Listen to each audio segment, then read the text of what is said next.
trail we're on gets used by these critters a lot. And so it's going to be a dusty, stinky trail. But they are beautiful, but they make for a smelly trail. Hopefully there's not too many out there. It's hunting season, so. Alright, bye guys. Maybe I'll see you on the trail. Alright, so got off to a little bit of a late start. So this is kind of one of those, get as far in on the trail as you can before it gets dark, so I don't have to hike as far tomorrow. I'm in the Emigrant Wilderness, and my goal is to hit Emigrant Lake, which is 14 miles in with 3,000 feet of elevation gain. But over 14 miles, that's not too bad. Trails suck so far. I've never been on this trail before, but I've been in the area. I'm about 2.5 miles in, I believe, two miles maybe. And I'm an old timer. Last time I was here, you could drive all the way up Kennedy Meadows. But now they make you park about half a mile before the store. So you gotta walk a half a mile just to get to the gate where you used to be able to drive. And that bridge you just saw, that's kind of the crossing into the wilderness. I'm on an old road that they used to build this relief reservoir that I'm heading to. And there's a lot of horse traffic on this road. And it's dusty, it's smelly, but good trail, really pretty. I'm up above the Stanislaus River, sporting the Grizzly Adams beard because it'll keep me warm. And Grizzly Adams was, this is where he did his thing. He, look up Grizzly Adams if you don't know him. He had a TV show. That's a different guy. That was just an actor. There really was a Grizzly Adams. And Grizzly Adams did have a beard. This is called the Emigrant Wilderness because the Emigrant Trail ran through here. I don't know how they got wagons through here, but kind of amazing. And Grizzly Adams used to lead people through here. So I'm going to get as far as I can and set up camp. It's beautiful weather, beautiful day. And let me show you what we're hiking on here. This used to be the old road, and they just carved it out. I don't know how they drove up here. This to build the dam relief reservoir. And over here is the Stanislaus River. Quite pretty. We're not up super high, but it's a really nice day and it's not going to be too hot, so I hope to hike about another 4 miles or so and set up camp. All right, let's go. Blue sky, crossing the Stanislaus. These bridges are always freaking amazing to me. You're in the middle of nowhere. This one's reinforced because it gets a lot of horse traffic. First of all, how did they build this over this huge expanse? It's way down there. Amazing. Great swimming hole. But our parks and our national forests and our national parks are highly underfunded. And this is the kind of thing that amazes me that it can get done. They do it with trail workers who work summers for minimum wage and volunteers and a lot of hard work. And they had to haul this stuff in here. It's freaking amazing. So support your local park service and national forests. They need the money. How neat is that? That's pretty neat. More crap lying around. Some awesome junipers. We just came up from the bottom of that canyon and we're almost to Relief Reservoir. And there's the moon coming up or going down, not sure. Just got one little hill to get over. I went a little lighter than usual. You can see my pack's all sweaty. My Goss McGear Mariposa left some stuff behind this time, like my favorite Monkey Man fleece, my rain pants that I never wear. So it's nice. I think I'm down to about 35 pounds with 5 days of food, so not bad. Feeling good. All right, it's Relief Reservoir. I think they call it that because You've got to just climb 1,500 feet to get to it. I need some water and a camp spot. Sun's going down. Looks like some sweet spots down there.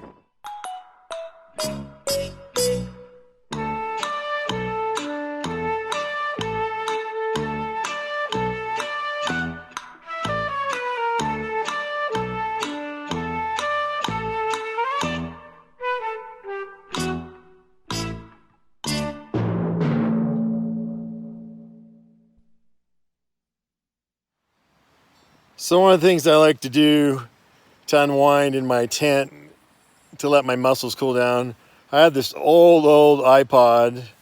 So I like to listen to music until I go to sleep. And you want to hear what I listen to? It's like the alcohol making It's kind of country. my head spin. Your scent is the rhyme. The room is a bottle, keeping me hopeless.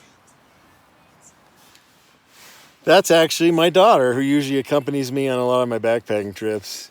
And she's got some stuff that she doesn't even know I have on here. I think her messing around. She's very talented. And one of the things when you hike out solo, it's about 9 o'clock on the first night. You do miss people. But when you see all these vistas and stuff, it takes people off your mind. It's so beautiful out here. But me and my daughter have done a lot of backpacking together. And when I listen to that, it makes me melancholy. I really, really miss her. She lives in San Diego.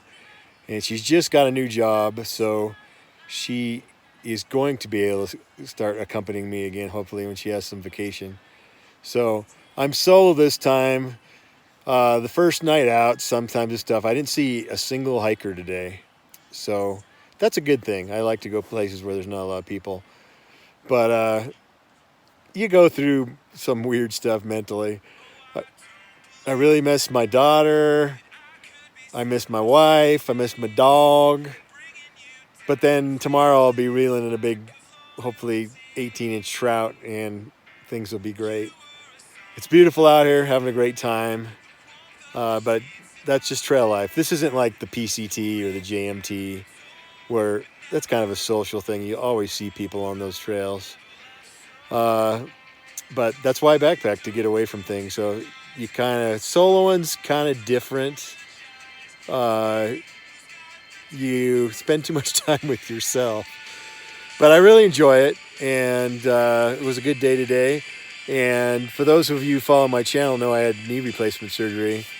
I am 7.5 months since I had a total knee replacement surgery, and I feel great. Knees are good. I'm kind of out of shape. My muscles and stuff aren't the greatest, but I'm doing fine, and having a good time, and looking forward to catching some fish tomorrow. So, yeah, that's my philosophical solo backpacking thing. I'm ready to go to sleep now. I'm unwound. I'm gonna listen to some Chili Peppers or some Cake or something to take my mind off my daughter and how much I miss her. All right. I love all of my family. I wish they could be here with me, but not everybody likes to do this stuff. All right. Good night. All right. Day 2. I think I went about 4.5 miles, so I got about 9.5 today to Emigrant Lake.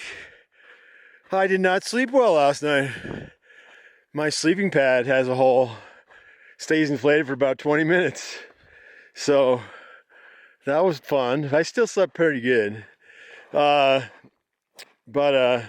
luckily my Mariposa 60 Gossamer Gear pack has this back pad. It's like a sit pad. So I was at least able to stick that under my hips and get some decent sleep. I had to get up early today anyway to get the miles in. But the damn squirrels kept knocking pine cones down on me. If you've seen that Farmers commercial where the squirrels were bombarding that car, it was like that. But a beautiful day. It's probably 35 degrees. Hiking on some level trail. A pack train came by this morning, so I got a lot of that stuff to follow. Can't get lost. All right, next stop, hopefully Emigrant Lake. Yeah, great day. Where are you headed? I'm headed to Snow Lake. Okay, cool. Take it easy. Yeah, have fun.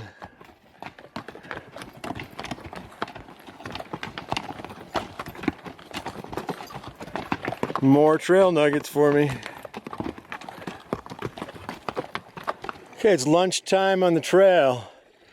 This little creek doesn't look like much, but the little holes have like 12-inch brookies in them. And this is one of the things I love about the Sierra. Look at that blue, blue sky right at the horizon. We're kind of at the convergence of the volcanic stuff over there and the granite stuff over there. Emigrant's kind of known for a lot of granite. And there's a reason it has a lot of granite. It looks like Yosemite a lot because Yosemite is 5 miles that way. So, soaking the feet in the cold stream, and I'll show you what's on the menu for lunch. We got dried apricots, salami, and provolone. Oh yeah. All right, I'm on top of Mosquito Pass. Behind me is where Emigrant Lake is, heading that direction. And I'll show you where we came from. Back down that way. They call this Mosquito Pass because Emigrant Wilderness is known for a ton of mosquitoes. But that's what's good about this time of the year. No mosquitoes.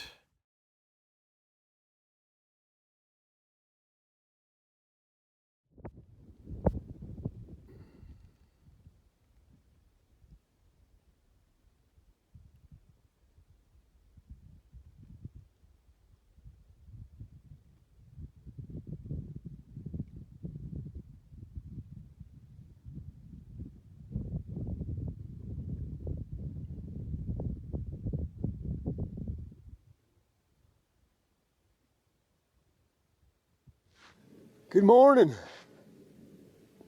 It's day 3, and I made it to my fishing spot. This is where the main part of the trip. I wanted to get to this lake to do some fishing.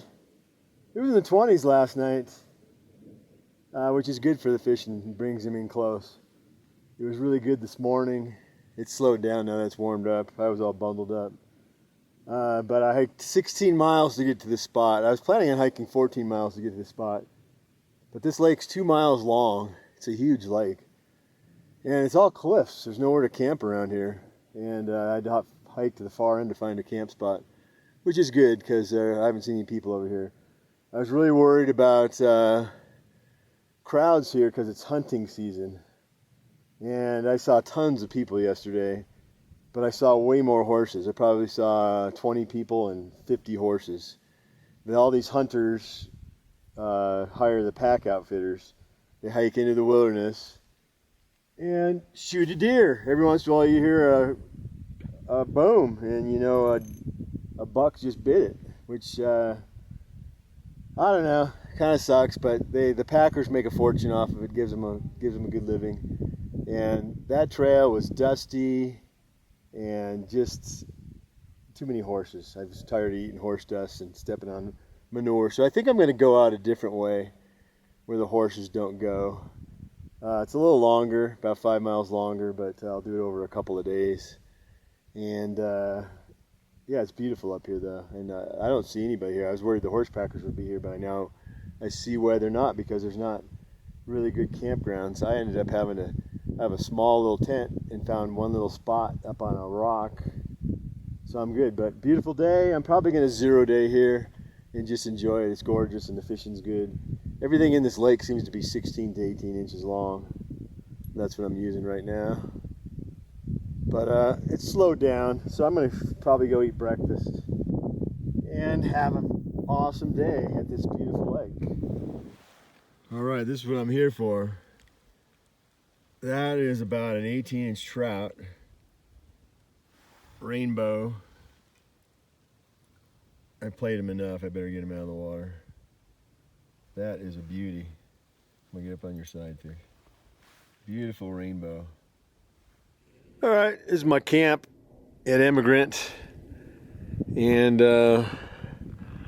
my private little meadow. It's lunchtime, and that means the famous Frito burrito. Doesn't that look delicious? It does out here, trust me.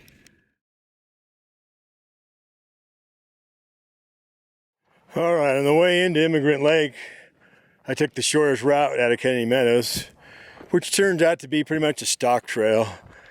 Just sandy, poopy. There's poop there though too. The whole way. And I'm coming out a different way. I'm closing a loop coming through Relief Valley or something like that. But anyway, back to normal trail. It's not sandy. It's nice. So having a good day. It's day 3. Heading to Bucks Lake and Deer Lake right now. So tonight I'm stopping at Deer Lake. It's not as far as I wanted to go today, but I'm not feeling it today. I've got a great camp spot I'll show you in a sec. And this lake's kind of special. Plus it's warm. I went swimming. I still look horrible. But I feel cleaner. My muscles got some help. Anyway, Deer Lake. What sucks is it's only 12 miles from the other trailhead, but I gotta go 16 miles tomorrow. I'm gonna try and do it all in one day. What's cool about this lake is that, more like 100 years ago, actually probably about 50 years ago, my dad always told stories about he brought a bunch of Boy Scouts out here. He used to be an assistant troop leader. And Dad's no longer with us, but he kind of introduced me to this outdoor stuff. And they went on their 50-miler, and they got to this lake after day 2, and a couple fat kids broke into the food supply and ate all their food. So he always likes to tell that story. And luckily, the fishing here is very good. Small guys, 8 to 10 inchers, but they're plentiful, so you can always cook those up. And like any of these lakes around here, they're so heavily used, you got to camp pretty far away. It's not far enough out to keep people away, but pretty spot. So I'm gonna rest up, get a good night's sleep, and get up early and see if I can do 16 miles. I don't know. I have enough food to make it another day, but I want to sleep in a bed with that busted air mattress. I've been sleeping on the ground. So we'll see if I can make it. So, dinner time. Life is good. Some chili mac. Yeah. Got a nice fire going. And I'll be ready for bed in an hour or 2. And I'm going to get up at 6 and start hiking. This is what it's all about. All right, this is called Salt Lick Meadow. A lot of these places up here have cow names. There's a place called Cow Meadow Reservoir, Cow Meadow Lake, something like that. And there's a reason for the cow names. There's cows up here. There are some gates to keep the cattle out of fragile areas, but there's grazing rights that go back a long, long time. So late September, I haven't seen or heard any. You hear them because of the cowbells. It's pretty annoying. But they've probably rounded them up by now because we could start getting some bad weather soon in the next few weeks. So anyway, this meadow must be amazing during the spring. Must be full of wildflowers, but it's dry now. I haven't seen one single mosquito. That's why I love fall hiking.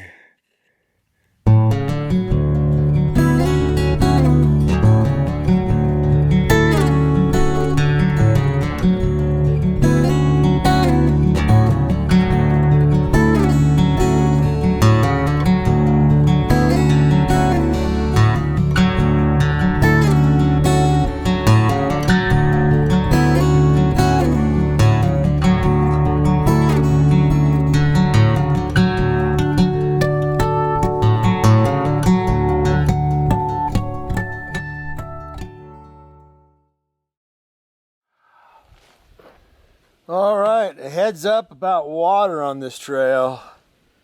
The Kennedy Meadows section after Relief Reservoir to Emigrant, there's plenty of streams along the way. The trail that goes to Deer Lake, where it branches off, that I'm on today, Streams everywhere. No water. Everything was dry. I'm a little dehydrated, ran out of water. That was stupid. There was a couple lakes that I could have gotten some water from, but I didn't. And a thought came to mind coming down this valley while I was just dying for water. I noticed some snow on the peaks on the opposite wall of the canyon that I was coming down, which makes sense. That's the north-facing slopes, and they hold water longer. So that's kind of why that trail has trickles more. This is the south side. I'm coming down the south slope, and they've dried up a long time ago. So keep that in mind if you're hiking these trails, especially if you're hiking at this time of the year, late September into October. It's beautiful. I love this time of the year. But things are dry. So just a heads up, stay hydrated, carry a little extra water than usual. I usually carry 2 liters. It wasn't enough today. So look at your maps. The maps showed streams, but those streams were dry. So you think about the time of the year, chat with other hikers. What's weird today, I didn't see a single hiker. I've gone about 10 miles. I have not seen one hiker. The middle 2 days I saw tons of hikers. So this trail's been much nicer. I haven't seen horses or stock, but I'm about to join up with the other trail, so I'm going to see a lot of company there. But yeah, be careful on your water. All right, so I made it my 15 and a half, 16 miles, whatever it was. I think it took me 11 hours. But I made it. The knee is big, but it's fine. It was really solid on the trail. And it's good to know the old man can crank out a 16-mile day when he needs to. That's the get out of the trail hike day where you don't need reserves. I wouldn't do that on a regular day because I won't be able to walk tomorrow. But considering I haven't been to the gym in like a year because my knee's been messed up, now I can. So those of you that are thinking about knee surgery or have already had it done, they say about a year is about what it takes to start feeling good. Mine's 7.5 months, and it feels great. So don't be afraid to start using it. I just did a 35-mile loop, pretty brutal trail. Nasty trail, dusty, dirty trail. I'm filthy, but it was a good trip. Caught some fish, got some exercise, and now I'm going home to take a shower and go to sleep in my bed with my wife. Oh yeah. Thanks for watching.